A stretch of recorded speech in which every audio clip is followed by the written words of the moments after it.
प्यारे बच्चों, इसके पहले हम विषम संख्या, सम संख्या के बारे में पढ़ चुके हैं और भाज्य संख्या, अभाज्य संख्या, अभाज्य संख्या के बारे में भी हमने क्लास ले लिया है। आज जो हम क्लास लेंगे वो है परिमेय संख्या और अपरिमेय संख्या का क्लास लेंगे। क्या है ये परिमेय संख्या, क्या है अपरिमेय संख्या, इसको हम जानते हैं। देखिए, यहाँ पर जो है मैंने लिख दिया है x बटे वाई। इस रूप में यदि कोई संख्या है बटे के रूप में, तो वो क्या कहलाएगी? परिमेय संख्या कहलाएगी। शर्त दो है। पहला शर्त ये कि जो x और y है वो पूर्णांक संख्या होना चाहिए, और इसके पहले हमने पढ़ा हुआ है कि पूर्णांक संख्या क्या है। पूर्णांक संख्या में आपका शून्य भी शामिल होता है और जितने भी प्राकृत संख्याएं हैं वो भी शामिल होते हैं, और शून्य के आगे जितने भी ऋणात्मक संख्याएं हैं ये भी शामिल होगा। कहने का मतलब ये है कि शून्य, एक, दो, तीन, चार, पाँच, छः, सात अनंत तक, और इधर ऋण एक, ऋण दो, ऋण तीन, ऋण चार, ये भी अनंत तक जो है ये कोई भी संख्या जो है एक्स और वाई की जगह में आ जाएगा तो वो क्या हो जाएगी? परिमेय संख्या कहलाएगी। दूसरा शर्त यह है कि यहाँ पर जो वाई है नीचे में, जिसको हम परिमेय संख्या का हर बोलते हैं, हर जो है शून्य नहीं होनी चाहिए, बराबर ये नहीं होनी चाहिए, बराबर नहीं होनी चाहिए। ठीक है, ऊपर वाले को इधर एक्स को जो है अंश बोलते हैं और वाई को हर। ठीक है, तो हंस और अंश और जो है हर, ये क्या होगा? पूर्णांक संख्या हो। और दूसरा शर्त यह है कि नीचे वाला जो है क्या नहीं होना चाहिए? शून्य नहीं होना चाहिए, हर जो है शून्य नहीं होनी चाहिए, तो फिर वो परिमेय संख्या कहलाएगी। और यदि ऐसी हो जाती है कि y बराबर शून्य आ गया या x y का मान जो है पूर्णांक संख्या नहीं रहा, तो फिर वो अपरिमेय संख्या कहलाएगी, उसका उल्टा।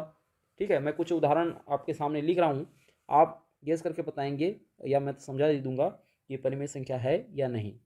ठीक है, जैसा कि यहाँ पर 3/2, 4, 5/4, 4, 5, ऋण 2, ठीक है, ऋण 3/2, वर्गमूल 5, 1/3, ये पाई का मान, पाई। ठीक है, ये है कुछ संख्याएं मैंने लिखा हुआ है। अब हम यहाँ पर देखते हैं कि परिमेय संख्या कौन सी है और अपरिमेय संख्या कौन सी है। ठीक है, तो सबसे पहले देखिए 3/2 यहाँ पर बटे के रूप में है, और साथ में ये ऊपर वाला भी पूर्णांक संख्या है, नीचे वाला भी पूर्णांक संख्या है, धनात्मक पूर्णांक संख्या, जिसके आगे में कुछ चिन्ह नहीं है, यानी वो धन है। धन 3, धन 2, 3/2। यहाँ पर अंश में जो है 3 है और हर में जो है 2 है, और ये साथ में बटे के रूप में भी है। तो मैंने बताई है कि एक्स बटे वाई, जहाँ पर एक्स वाई का मान पूर्णांक संख्या हो और वाई जो है शून्य नहीं होना चाहिए, नीचे का शून्य है कि नहीं उसको देख लीजिए, 2 है, तो ये परिमेय संख्या है। ठीक उसी तरह से ये 5/4 भी क्या है? परिमेय संख्या है। अच्छा, 4 जो है परिमेय संख्या है कि नहीं, इसको आप थोड़ा सा चेक कीजिए। देखिए, कोई भी पूर्णांक संख्या को हम परिमेय संख्या में बदल सकते हैं। यदि ये बटे के रूप में नहीं है तो हम इसको बटे के रूप में लिख सकते हैं। असल में ये 4 जो है 4/1 है, तो ये क्या हो जाएगा? फिर ये परिमेय संख्या। ये 5 भी 5/1 के रूप में इसको लिखते हैं, तो ये भी परिमेय संख्या हो जाएगा। और ये ऋण 2, ऋण 2 को भी ऋण 2/1 के रूप में लिख सकते हैं, इसलिए ये भी परिमेय संख्या बना सकते हैं इसको। ऋण 3/2, ये भी परिमेय संख्या है, ऊपर में ऋणात्मक पूर्णांक संख्या है। आपको प्लस माइनस के चक्कर में नहीं जाना है, आपको बटे के रूप में है कि नहीं या नहीं है, कोई पूर्णांक संख्या है उसको बटे के रूप में हम बना सकते हैं कि नहीं, इसको देखिए। अब ये देखिए, यहाँ पर जो है ये वर्गमूल 5 है, इसका एक निश्चित मान होता है जो कि दशमलव के रूप में आएगा, और इसको हम बटे के रूप में नहीं लिख पाएंगे, तो ये क्या हो जाएगा? हम इसको ऐसा वर्गमूल 5/1 के रूप में नहीं लिख सकते, ये अपरिमेय संख्या है। जहाँ पर ये वर्गमूल वाली बात आएगी तो ये अपरिमेय संख्या रहेगा। ठीक है, फिर वो कोई दूसरा संख्या है, उसको हम आगे पढ़ेंगे। यहाँ पर देखिए 1/वर्गमूल 3 है, तो यहाँ पर फिर ये वर्गमूल वाला चक्कर आ गया, तो ये भी अपरिमेय संख्या है। ये पाई का मान, वैसे तो पाई का मान जो है 22/7 होता है।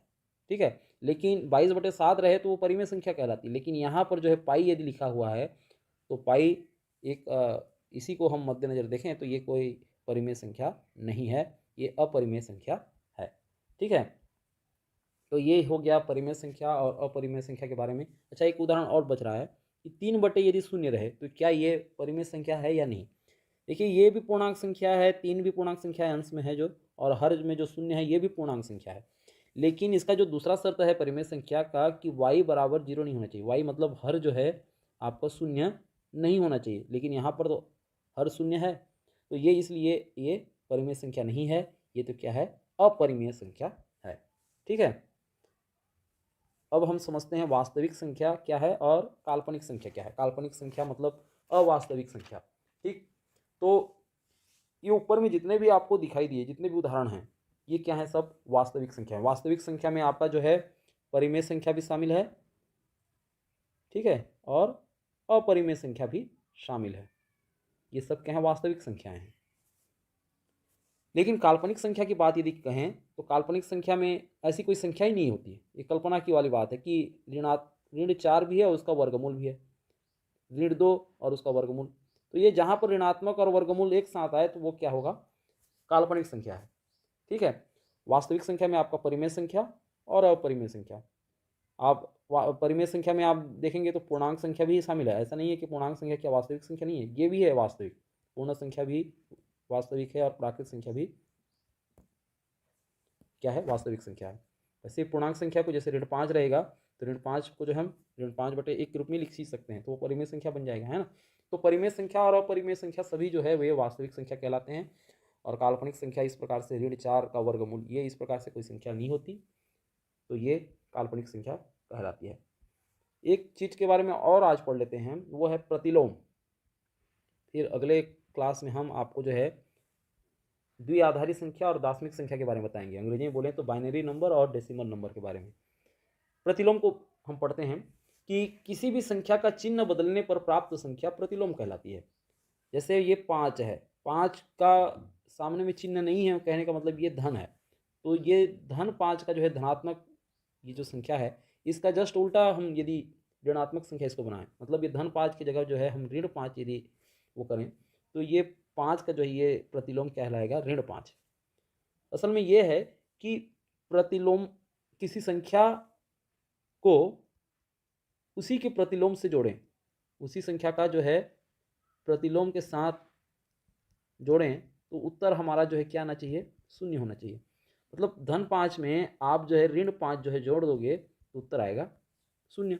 मतलब आपके पास यदि 5 रुपया है, ठीक है, इसको लकीर के रूप में मैंने खींच दिया, और उन 5 रुपयों में से जो है यदि 5 जो है आप जो है खर्च कर लेते हो, ऋण 5 यानी ऋण, या पहले से किसी का ऋण है उसको जो है आप चुकता कर दिए, है ना, तो उसी 5 से जो ये 1 2 3 4 5, तो बचा कितना, शून्य ही तो बचा।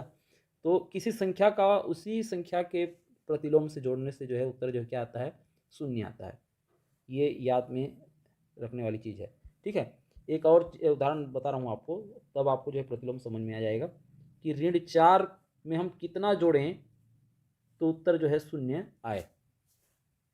आपके पास ऋण 4 है, आपको कितना रुपया मिलेगा, तो आप जो है आपका 4 रुपये का उधारी जो है वो छूट जाएगा, मतलब आप उसको जो है चुका सकते हो।